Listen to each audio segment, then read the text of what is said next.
he will be one of you. He is a blue-collar guy. He wants to win. He will do everything he can to try to turn that franchise around. Great pass catcher, basketball background, athletic. He's got great length, tremendous catch radius. He will be a real factor. 6'4", 270. He sets a physical edge in the run game. Violent hands. Impacts the quarterback in the pass game.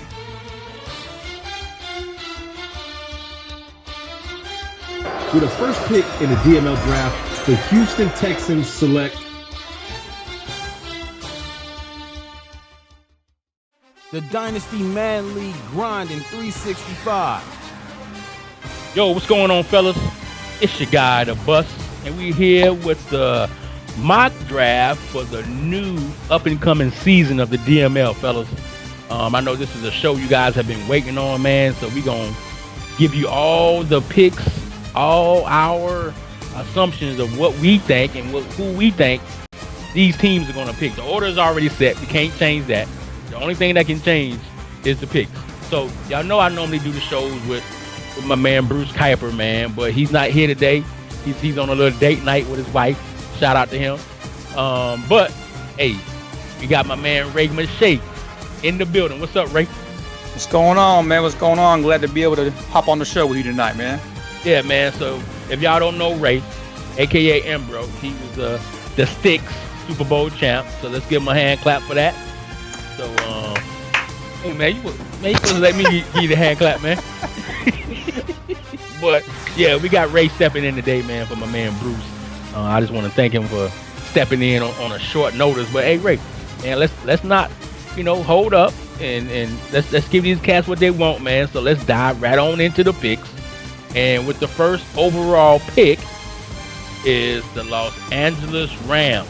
Now, I got them going wide receiver, Deion Collins from USC. Now, I know he has some other positions, man, that he may need to, draft and answer as far as like depth. But when I look at his wide receiver core, I feel like he can bring in a little bit of youth there to supplant the Asian receivers that he has, man. Like I said, I got him drafting Deion Collins out of USC. And I'm sure Deion Collins is glad to get out of USC. If you guys remember, or if you pay attention to anything with the NCAA, Lynn Swann just stepped down as the AD. So I'm not sure what's going on there, but it's a great time to get out of that school and see what he can do in the NFL. Like I said, he's from USC. He's potentially the #1 wide receiver in the draft. But some may, beg to differ because of his combine times, man. He ran like a 4.58 in the 40. However, he is #1 in the cone and the shuttle. Now, Bruce isn't here, but you see his pick. He had the Rams going Marlon Jameson. So, Ray McShay, do you agree with Bruce, or do you have your own spin on this first overall pick? I like the #1 pick with Jameson, but my personal opinion, I think Flair is going to shock the world, and I think he's going to take cornerback at Texas Tech, Ronell Reedy. He lost Marcus Peters to free agency this offseason. Aqib Talib is getting up there in age, and with those wide receivers you got in the desert, with the air raid offense, and with the Niners put out there, and you got DK Metcalf in Seattle, you got to be able to have some guys that can cover. And, Mr. Reedy fits the bill. He's 6'2", he's 21 years old. I mean, he ran a 4.48 at the combine, and he's #1 in everything else. You got the bench press #1, 20-yard shuttle, 3-cone, broad jump. He's second in the vert. The kid's got everything, man. And I just think that when you got the #1 pick, you got to take a sure talent. And I think Reedy fits that bill for Flair. Okay. I can see why you said, Mr. Ronell Reedy. He has every intangible that you would like for a cornerback. The size and the speed. So, and as you said, when he comes into the NFL, he's gonna get tested early with those receivers in Arizona and DJ Metcalf. So he better be ready if he comes to the NFC West. So let's move right along, man. The second overall pick belongs to the Indianapolis Colts. Now, they have a lot of positions that they really need to address. As you all know, Luck retired, so he's not there. So they got Brissett at the QB spot. But I got him going defense, man, with Bart Lennon. Now, if you guys watch the SEC, and remember a few years back, Lennon is being compared to that linebacker Zach Cunningham that came out of Vanderbilt.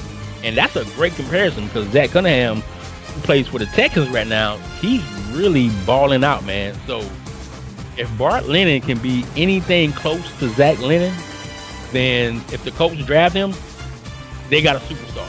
You know what I'm saying? He's a pass coverage linebacker, but I pretty much feel like he can do it all. Now, who do you have the Colts picking with the second overall pick? Well, Bruce had him taking Allen Oliver, which is a solid pick, but I think with Andrew Luck retiring, I think the Colts got a real bad season just based off the no quarterback. I think last year he had 6 quarterbacks on his roster at one point, so I think definitely he's going to go quarterback, and I think he's going to take the number 1 quarterback on the board, Brandon Piercy out of Rice. I think he's the number 1 quarterback listed. I think it's a kind of a no-brainer. He can go defense, but I think QB is the number one need for him. I don't think he went anywhere in free agency to get anybody to help him out that spot. So I think the quarterback's definitely the position to go. Now, Piercy didn't play anybody of high talent at Rice, right, but I think he has good size at 6'3", 220. He's a field general. Nothing just jumps off the board. But you can say that about a lot of quarterbacks. Look at Goff and all them kids. I mean, they weren't anything special coming out of college, but when they got to the pros, they put it together. Yeah. Even with Goff, man, his first season he did not do well at all. He picked it up his second season. He was horrible his first season. Yeah, he was horrible, man. But I mean, recently, as you saw, he just signed a huge contract. But you mentioned, Brandon Piercy not facing a lot of high talent opponents being at Rice. You know what I'm saying? Rice produces maybe 1 or 2 guys every 3 or 4 years. My man Bryce Callahan came from Rice, who plays for Denver now, played cornerback. So you can find the talent, you know what I'm saying? But it's one of those situations where either you can play or you can't play. You know what I'm saying? They didn't face a lot of, great talent in that little small division, but they did make it to a bowl game, which they did get blown out by Auburn. I think score was like 56-14. So Brandon Piercy didn't pretty much step up to the plate when facing stiff competition. So we'll see how he does in the NFL if he gets selected by the Colts. Now, let's move on to the 3rd overall pick, and that's the Buffalo Bills. Now, right here, me and you going to swap picks. I had Brandon Piercy going to the Bills, and many may say, well, why do you have him going to the Bills when he has Josh Allen? Josh Allen is still a work in progress, but rumors around the DML is that Buffalo they are not very, intrigued by the way Josh Allen is producing. Now, I don't know if that's ownership or the weapons around him, but, bringing in another quarterback, it could spark up the offense, could spark some fire in that organization, but it's going to be some turmoil because if you spend that 3rd overall pick on a quarterback, what are you going to do with Josh Allen now? Are you going to trade him?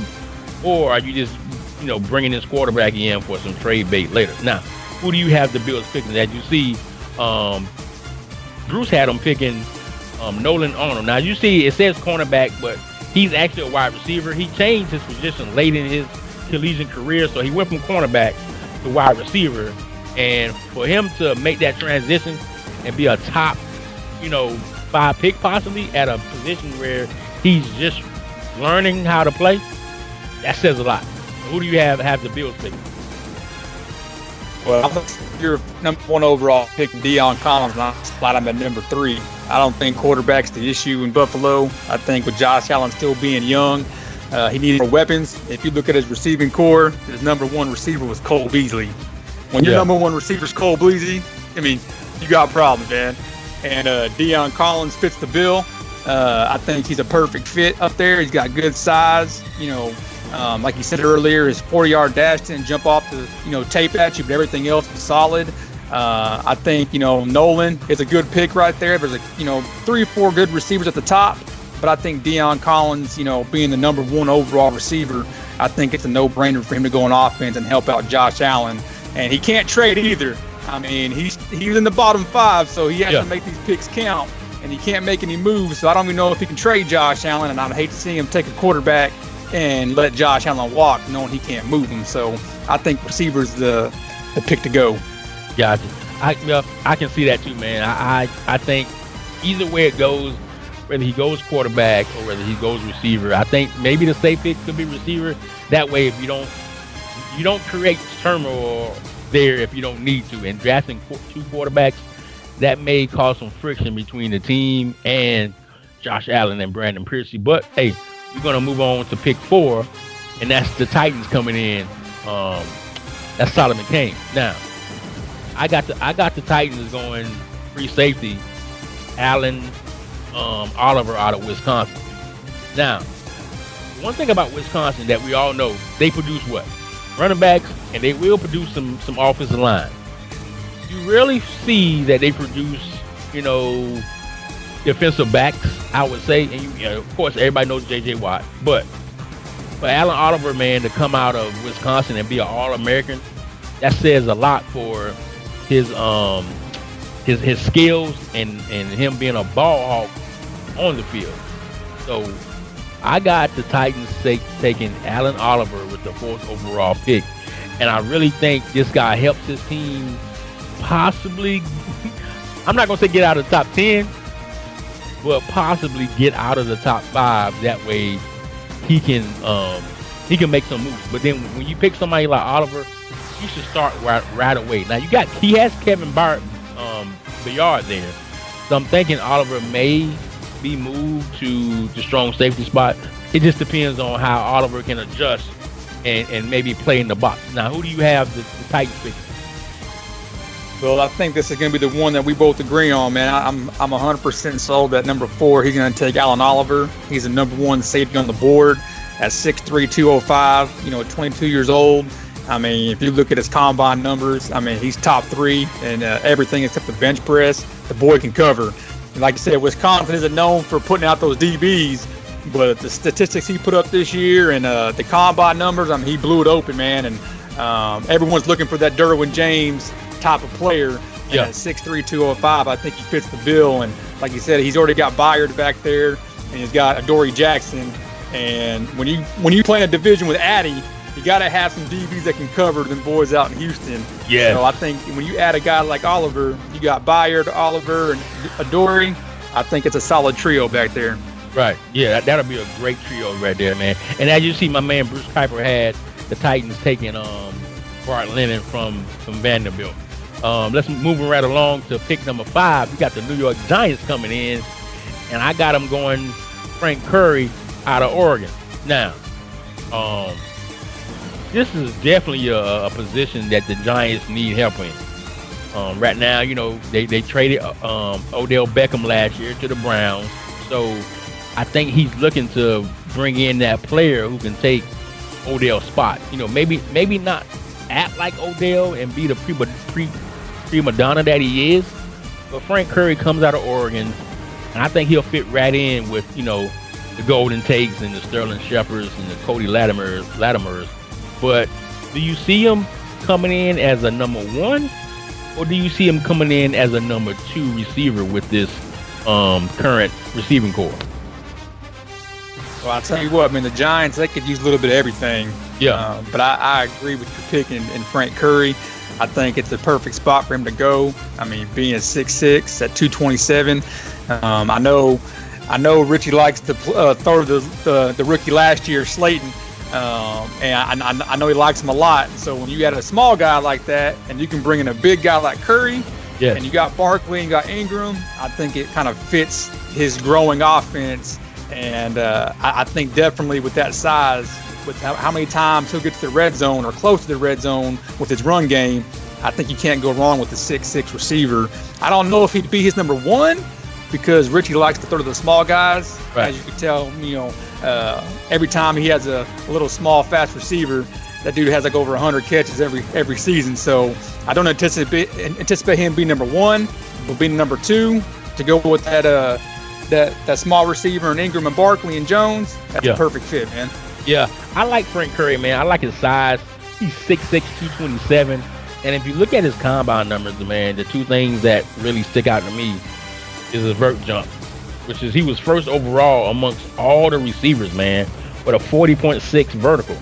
Like, that's jumping out of the gym, out of the football field. He's 6'6" with a 40.6 vertical. Like, all you gotta do is throw it up. You know what I'm saying? I can see a fade, a back shoulder pass. Who's gonna cover it? You know what I'm saying? And he's 227, so he has a little bit of weight where he can kind of box you out.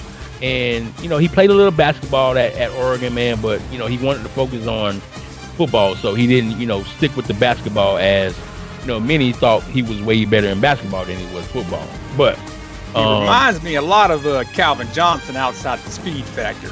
Right. Got the size, he can jump, got the hands. I mean, everything you would want. He looks a lot like him. He just can't run as fast. But if you're in the same comparison, the same sentence as Calvin Johnson, you got good potential, man. Yes, I totally agree with that, man. I think Calvin Johnson might have stopped playing a little bit too early, but hey, you got to save that body, man, when you start getting aging a little bit. So let's move right on to pick number 6, and then actually we got my man Bruce coming in right here, man, with the Browns. Now, this player right here, many may argue, but I think this could be the best player in the draft. It's the big uglies, as Tyke would say, the overhang. Josh Kyle from South Carolina, man. Like, if the Browns pick him, what they're doing is they're getting another Joe Thomas. As you guys know, Joe Thomas played for the Browns 11 seasons and then retired. This guy right here, Joe Kyle from South Carolina, he's the Joe Thomas type. And he'll come in, he'll anchor that O-line and allow for the Browns and Hunt to really get the running game going, man. He comes in with a 6.7 overall combine grade. Now, let's look at some of these. 41 reps on the bench press, strong as an ox. Shuttle, 4.6 first. 3 cones, 7.46 with first in the left tackle. Broad jump, he was second. Vert jump, we don't care about that. Offensive line don't need to jump anyway. You know what I'm saying? But the 41 reps on the bench, that's great. It's Larry Allen type strength, man. Larry Allen type strength, man. Like I said, if the Browns actually pick Josh Kyle out of South Carolina, this could be a guy potential Hall of Famer. We don't really have a lot of offensive line Hall of Famers in the DML. This could be one. Now, who do you have him picking, Ray McShay? I got Bruce. You know, Bruce got back-to-back picks, you know, right here. I got Bruce taking the defensive end of Michigan State, Marlon Jameson. I think Bruce is a defensive first guy. I mean, every time you've seen Bruce, it's defense. And when you play in a division with I'm gonna spam you, Lamar Jackson, you know, you gotta be able to, contain the quarterback. And when you got Myles Garrett, who had 100 sacks this past season, you know, when you can add another defensive end and you can play contain and get to the quarterback and wreak havoc, man, I think you can't pass it up a top talent like Jameson. Jameson 6'3", 310, 22 years old. He's also like Kyle when it comes to strength, man. He bench pressed it 40 times. Yeah. I mean, that's a lot of strength for a defensive end. So when you got a strong guy on the one side and you got the fast and strong guy on the other side in Garrett, I think that's a perfect combo, and it fits exactly what Bruce wants to do. I think Bruce made those moves just for this scenario to a T. Yeah, I agree with that. I think it was a great move by Bruce, because remember, he has Myles Garrett on one side and he still has the vet Olivier Vernon. Now, I think if he goes D in here, as you see, he had himself picking Ray Cap out of Northwestern. But I think if he goes D in here with Marlon Jameson, that may be the end of Olivier Vernon in Cleveland, because you want to get this young stud on the field and not have him, just sit back there watching with his hat to the back. So I like the pick, and I like Josh Kyle. Either way it goes, he won't go wrong. So we're going to stay right here in Cleveland with pick number 7. And I have him going D-end with pick number 7, and I have him picking Dino Lyons from Missouri. Now, he may not be the stud like Jameson, but he's not too far off. He's a little faster. He's not as strong as man Jameson from Michigan State, but I do think he can complement Myles Garrett on the other end. Now, with the Browns possibly picking up Donald Lyons, they may keep Olivier Vernon just for him to play behind. Now, if you go Jameson, you can just cut Olivier Vernon from the jump. But I think Donald Lyons, he's the number one. He's first round talent. But I just think he might need to play behind Olivier Vernon, to learn some more technique. Now, as you see, Bruce had himself picking Jalen Bradley out of Northern Iowa, who's a little scat back. Now, do you agree with that pick, or do you have him going elsewhere? I think Bruce was blowing smoke right there, man. When you got Kareem Hunt, I don't think you're taking a running back at number 7, man.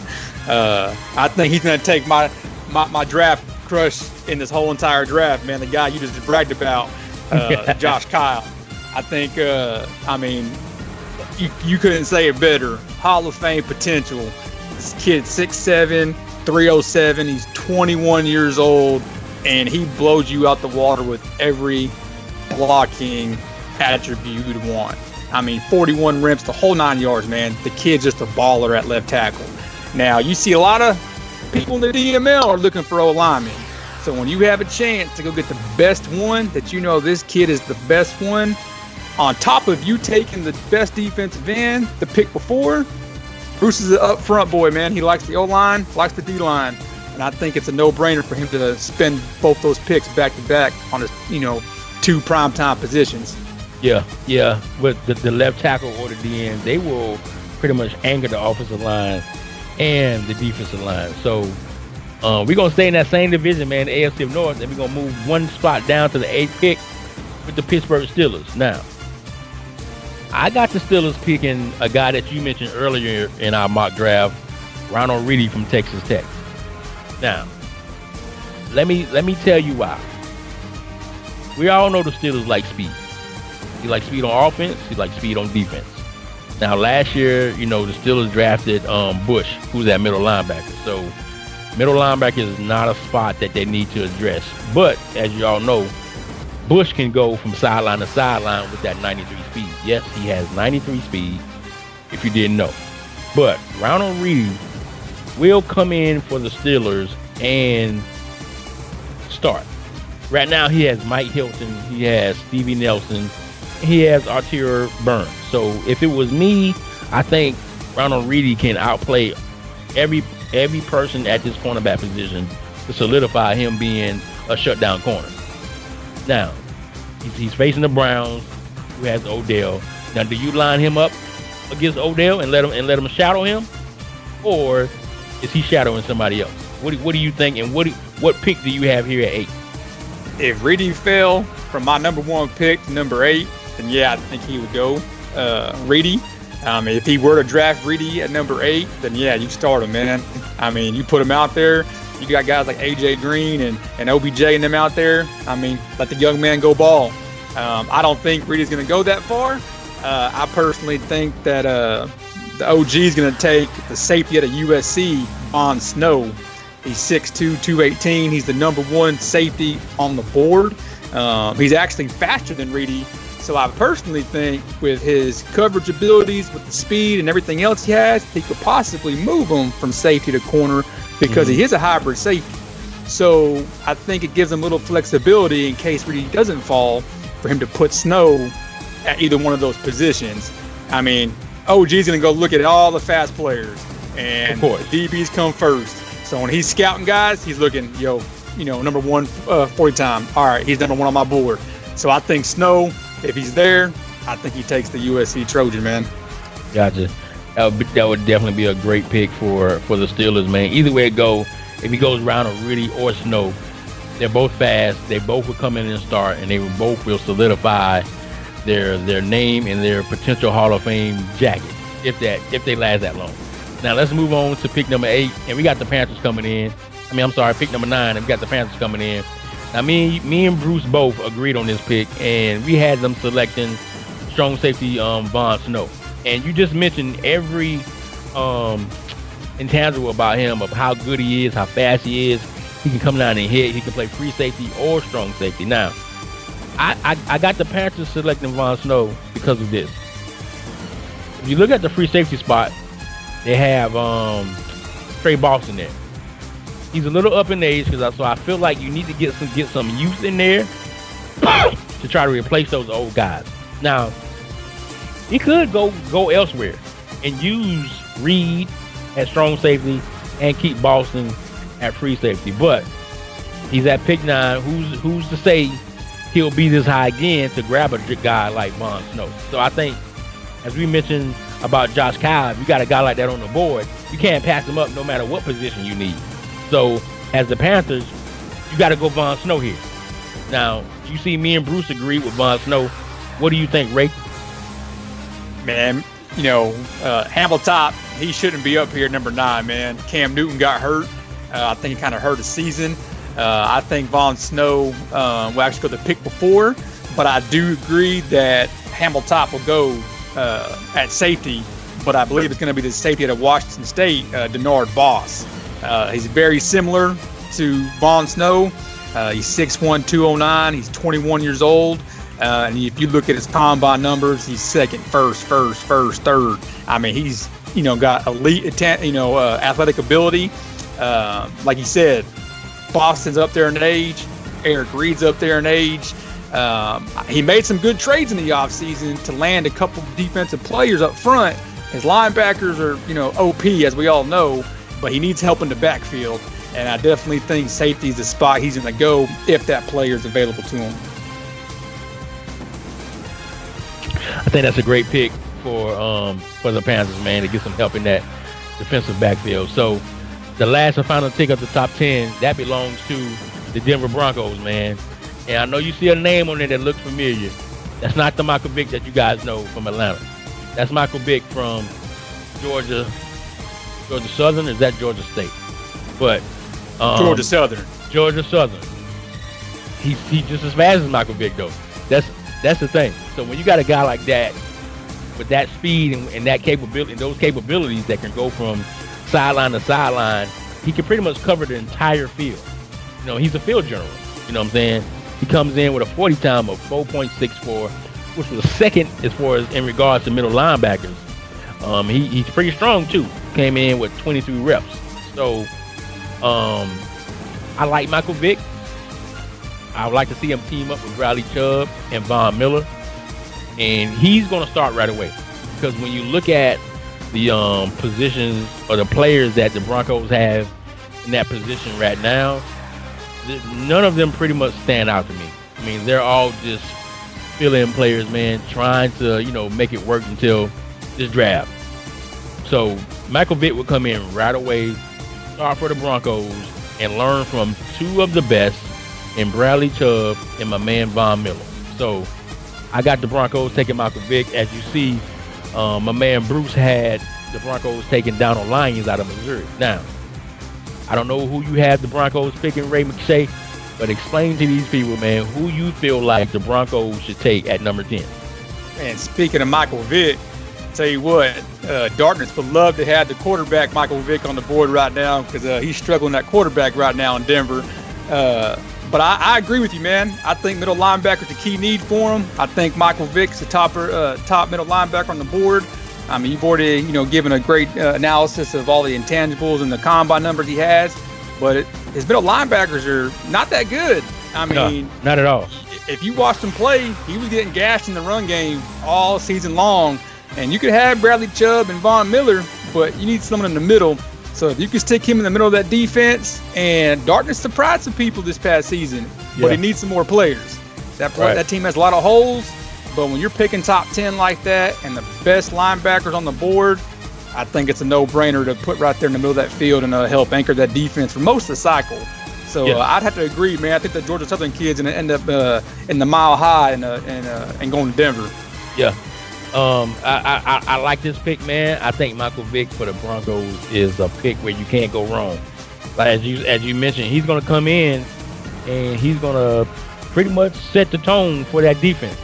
You know what I'm saying? Von Miller's there. He can learn from him, but I think Von Miller's going to let him, take control of that defense, call the plays, get everybody in the right position, and eventually it's going to be his team. He kind of reminds me of the linebacker that the Colts picked last year, Darius Leonard, out of South Carolina State. Small school, but he can play. Georgia Southern is a small school, but as I mentioned before, either you can play, man, or you can't. It don't matter what level of playing field where you come from. I don't care if you come from a JUCO or Division I, Division II. Get to the NFL, you got to show those guys you can play, and that's all you need is a shot. And Michael Vick is going to get a shot in Denver to show he is the man and he can play.